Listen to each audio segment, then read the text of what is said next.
Avez-vous déjà tout révélé de vous-même pour finalement le regretter? Vous avez essayé de vous expliquer, espérant être compris. Vous avez dit la vérité, pensant que cela apporterait la paix. Vous vous êtes ouvert, mais tout ce que cela a provoqué, c'est le silence, la distance, ou pire, le jugement. Ce moment où vous réalisez que votre honnêteté est devenue l'arme de quelqu'un d'autre.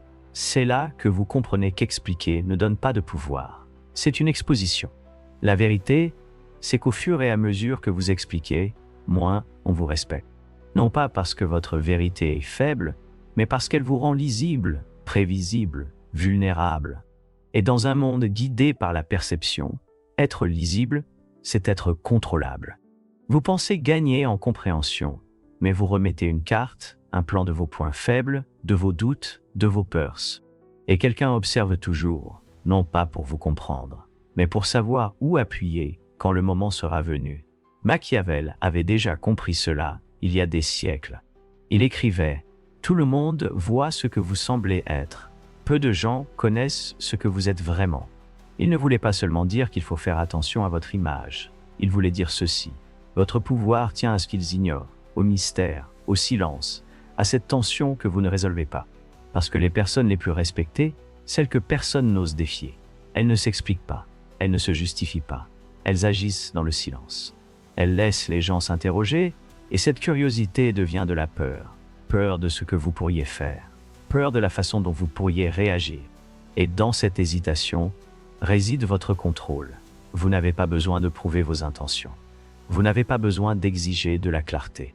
Vous n'avez pas besoin d'expliquer votre valeur. Plus vous parlez, plus vous rétrécissez à leurs yeux.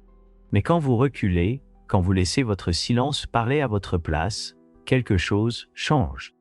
Ils cessent de vous interroger pour commencer à se remettre en question eux-mêmes. Cette vidéo ne parle pas de devenir froid, elle parle de devenir illisible. Il s'agit d'apprendre cette vérité ancienne. Dans un monde obsédé par le bruit, la force la plus puissante est le mystère. Et la personne la plus dangereuse est celle qui n'explique rien. Expliquer ne crée pas de lien, c'est une soumission. Chaque fois que vous vous surexpliquez, vous ne bâtissez pas la confiance. Vous implorez la compréhension. Vous vous réduisez devant des personnes qui n'ont jamais mérité de détenir votre vérité. Vous croyez que votre vulnérabilité les rendra plus gentils, plus loyaux ou plus empathiques, mais ce n'est pas le cas. Et une fois que les gens apprennent à te déchiffrer, ils commencent à te prendre au sérieux. La dure réalité est la suivante. Les gens n'écoutent pas toujours pour comprendre, ils écoutent pour t'évaluer. Ils veulent voir jusqu'où ils peuvent te faire culpabiliser, jusqu'où ils peuvent repousser tes limites et apprendre le rythme de tes émotions pour savoir exactement comment te déstabiliser plus tard. Et au moment où tu te rends compte de ce qui se passe, il est déjà trop tard. Tu leur as donné le scénario.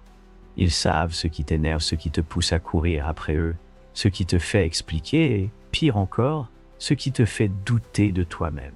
C'est pourquoi les penseurs machiavéliques n'expliquent jamais leurs actes, sauf si cela peut leur servir de levier. Ils ne répondent jamais à des questions destinées à les piéger. Ils restent calmes, ils laissent les autres combler le silence. Ils laissent les autres projeter, supposer et mal interpréter parce qu'ils ont compris une vérité fondamentale.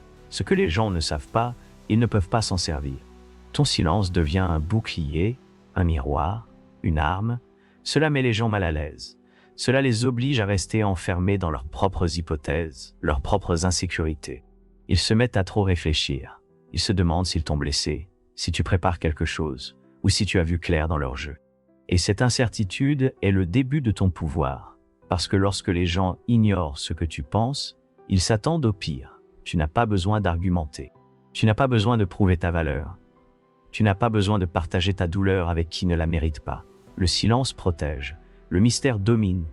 Et dans un monde où tant de gens partagent leurs faiblesses, juste pour se sentir acceptés, celui qui reste silencieux est celui que tous observent en silence. Le silence n'est pas une absence, c'est une pression psychologique. Dans un monde où tout le monde parle sans cesse, le silence n'est plus neutre. Il est dérangeant, déconcertant et puissant. Parce que lorsque tu refuses de t'expliquer, quand tu ne réagis pas, que tu ne te défends pas et que tu ne clarifies rien, les gens sont forcés d'affronter le vide. Et dans ce vide, ils commencent à projeter leurs peurs, leur culpabilité et leurs insécurités. Tu deviens le miroir dont ils ne peuvent s'échapper.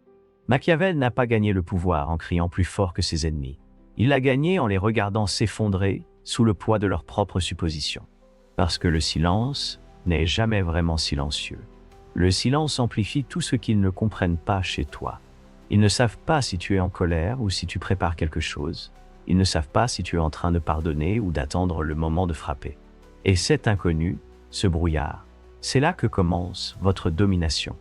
La personne la plus bruyante dans la pièce peut sembler confiante, mais elle est aussi la plus facile à cerner.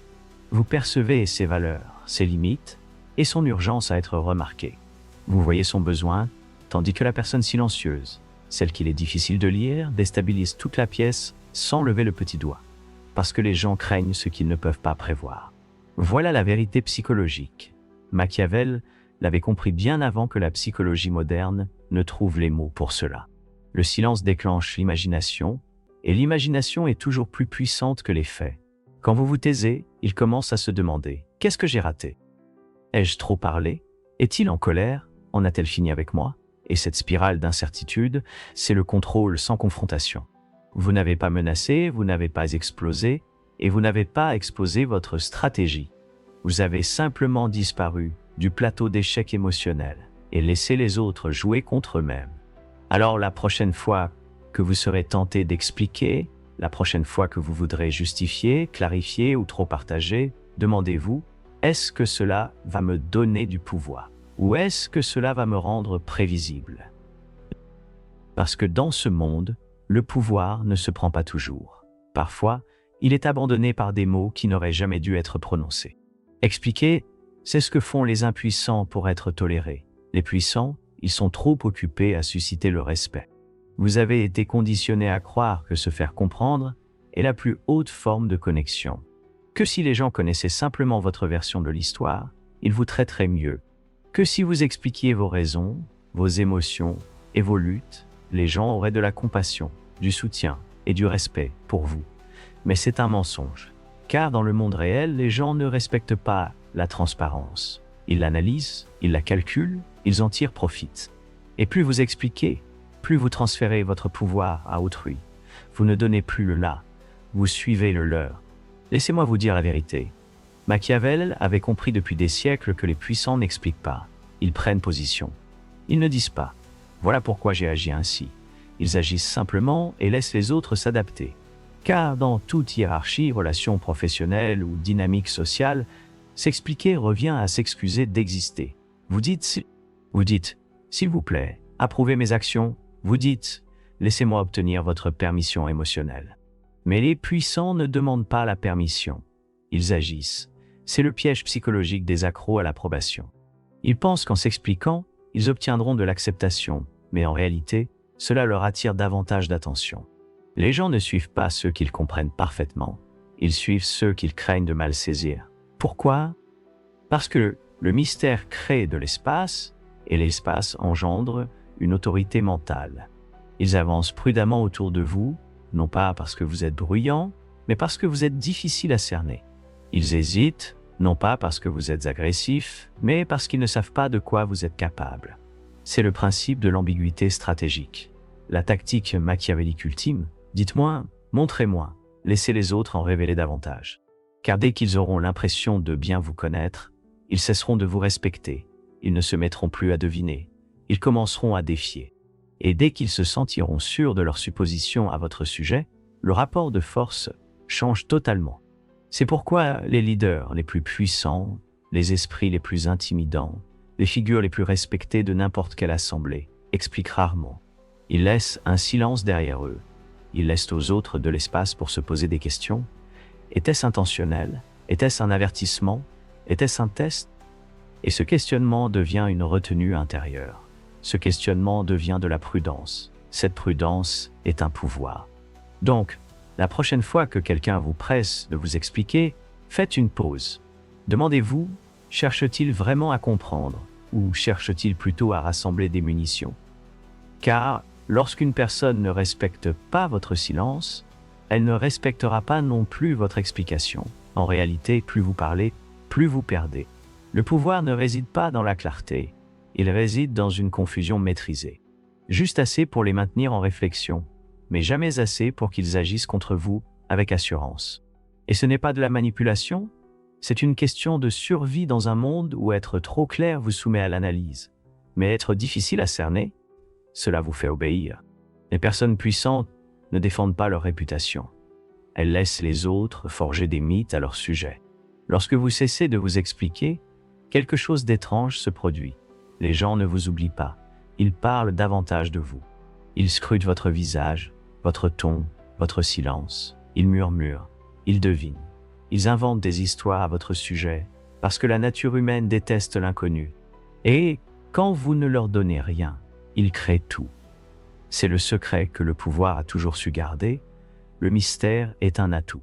Lorsque vous ne vous expliquez pas, vous obligez les autres à faire travailler leur imagination. Et l'imagination, contrairement à la vérité, ne connaît aucune limite. Laissez-les se demander pourquoi vous n'avez pas répondu. Laisse-les devenir obsédés par ce que tu voulais dire quand tu n'as rien dit. Laisse-les plonger dans l'incertitude pendant que tu restes calme, toujours imperturbable, car dans leur esprit, ton silence devient une tempête qu'ils ne peuvent pas prévoir.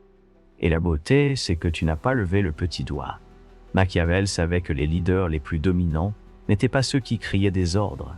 C'étaient ceux qui disaient le moins et observaient les autres se plier autour de significations supposées. Il comprit que le mystère te donne une altitude psychologique. Tu t'élèves au-dessus du bruit, des commérages, du chaos, car les gens craignent ce qu'ils ne peuvent pas définir. Tu n'as pas besoin de corriger le récit. Tu n'as pas besoin de clarifier les rumeurs. Tu n'as pas besoin de t'engager dans le désordre pour prouver ta vérité. Laisse-les parler. Laisse-les deviner. Laisse-les construire des châteaux d'hypothèses sur des fondations de silence. Ce n'est pas de la faiblesse, c'est du design. Parce que pendant qu'ils gaspillent de l'énergie à essayer de te comprendre, tu conserves la tienne. Tu observes, tu calcules, tu vois qui est loyal et qui cède à la curiosité. Tu n'es pas dans l'histoire. Ce sont eux qui y sont, et ils s'en rendent même pas compte. C'est l'art de la manipulation passive, le plus haut niveau de la guerre psychologique. Pas de mots, pas de menaces, juste ta présence, juste de la précision, juste une pause parfaitement chronométrée qui fait douter toute la pièce de leur propre position. Quand tu retiens tes pensées, tes émotions, tes intentions, tu ne perds pas ton authenticité, tu gagnes en stratégie, tu deviens difficile à cerner. Et ce qui est difficile à cerner est difficile à attaquer. Donc, la prochaine fois que quelqu'un demande des éclaircissements, ne les donne pas. La prochaine fois que quelqu'un essaie de te pousser à justifier tes actions, ne flanche pas. Maintiens le contact visuel, dis-moi. Laisse le silence combler l'espace, car dans cet espace, ton pouvoir se multiplie. Non pas parce que tu as prouvé quoi que ce soit, mais parce que tu les as fait ressentir quelque chose qu'ils ne peuvent pas expliquer. Et dans un monde de bavards et d'accros au bruit, celui qui parle le moins contrôle le plus. Le mystère n'est pas seulement psychologique. Il change la façon dont le monde te traite. Les gens te traitent selon leur perception de ta disponibilité émotionnelle. Ils testent tes limites en fonction de la prévisibilité de tes réactions. Et ils décident jusqu'où ils peuvent aller selon combien tu expliques. Plus tu parles, plus ils calculent.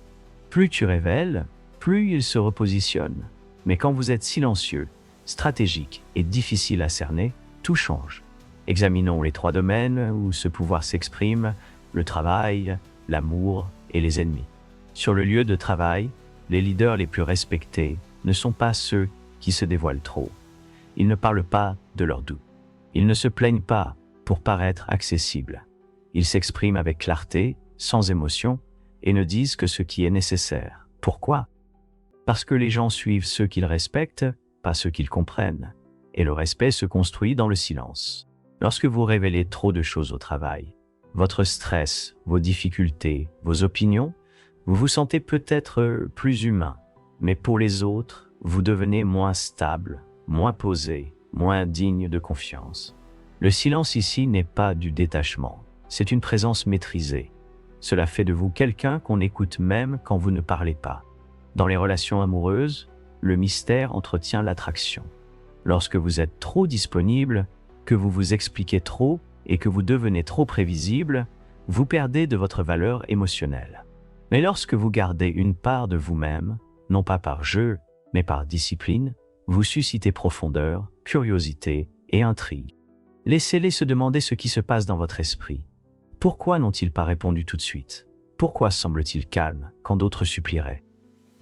Cette curiosité génère la poursuite, et cette poursuite maintient la dynamique électrisante. Vous n'avez pas besoin de mentir. Il suffit de ne pas tout révéler dès le départ. Parce que l'énergie la plus attirante n'est pas celle du désespoir d'être connu. C'est la confiance d'être complet, avec ou sans validation. Et avec vos ennemis, le silence est une guerre psychologique. Celui qui s'emporte en premier perd. Celui qui explique se dévoile. Mais celui qui ne dit rien, qui sourit, s'en va, observe, hante ses adversaires, pas parce qu'il a agi, mais parce qu'il pourrait. Cet inconnu devient une peur. Et cette peur est un pouvoir, car elle occupe librement leur esprit.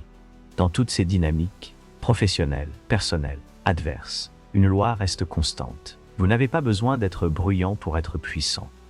Vous devez être difficile à lire. Laissez les autres parler les premiers. Laissez-les se dévoiler. Laissez-les deviner vos limites, tout en les appliquant sans prévenir. Car plus ils sont incertains de votre esprit, plus vous contrôlez le leur. Dans un monde qui se dévoile trop, les insondables deviennent des dieux.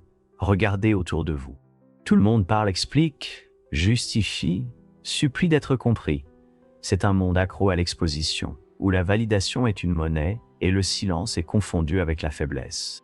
Mais vous êtes sur le point de faire quelque chose que la plupart des gens n'auront jamais le courage de faire.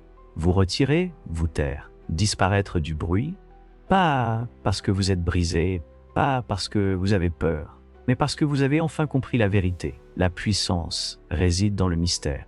Les personnes les plus puissantes de l'histoire, réelles ou légendaires, n'étaient pas celles qui partageaient sans cesse leurs pensées, expliquaient leurs actions ou mendiaient d'être aimées. Ce sont celles qui ont créé des mythes à travers ce qu'elles n'ont pas dit. Leur silence résonnait plus fort que le bruit des armées. Leur imprévisibilité inspirait la prudence, et leur distance suscitait la dévotion. Dans un monde où l'on partage trop, le silence devient sacré. Il devient votre marque, votre arme, votre armure. Parce que lorsque vous cessez d'expliquer, quelque chose change. Les gens se penchent en avant, ils se questionnent. Ils se demandent plus à vous qu'à eux-mêmes. Et ce changement, passer de vous qui chassez la clarté à eux qui cherchent la compréhension, est là où commence la domination.